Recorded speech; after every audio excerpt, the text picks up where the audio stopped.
See how this works. Hello, everybody. I just watched Monte Walsh, starring one of the greatest movie stars of all time, Lee Marvin. I'm looking up something right now. Okay, it was remade in 2003 with Tom Selleck. I'm not talking about that. I'm talking about the Monte Walsh that was made in 1970. Wow, it looked a lot better than that. It really did. It looked really good. I'm surprised that it was made in 1970 because it really looked good. So anyway, long story short, the film had all kinds of familiar faces in it. The theme of the film was the decline of the West, the decline of a way of life, and how people react to it. It had a neat little love story in it between a foreign lady. I didn't recognize her. Very lovely woman, a brunette lady, who was a girl for hire. I don't want to say anything inappropriate, but that's what she was. And he was a cowboy. And I don't know exactly the date of the film, what time they were making about it, but all the characters in the film, it was like the West was running out. The railroads had taken over. They were running out of jobs. That sort of thing. That's what was going on. So very timely. Things are always changing. Things have been changing. And it kind of made you look at the West in a new way.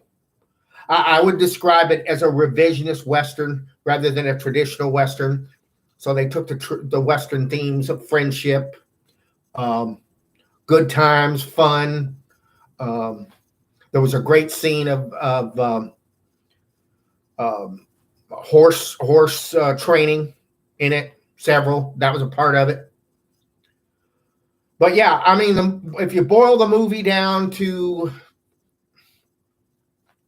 30 seconds, it's about a guy who's still young, but getting into middle age, that has a lot of good things going for him, doesn't have kids, he's a single man, and his friends and his loved one, his girl, they're all kind of want to go in a new direction, and he doesn't really want to. And it's resolved by the end of the movie. Where I would put it with Westerns, it's not like The Searchers or The Good, Bad, and the Ugly, or The Searchers, Good, Bad, and the Ugly, or The Wild Bunch. Those I would put at the top of the heap as far as Westerns, even though those are varied. It's somewhere, like I don't think it's quite as good as The Man Who Shot Liberty Valance, and it's not as good as something like Ride the High Country.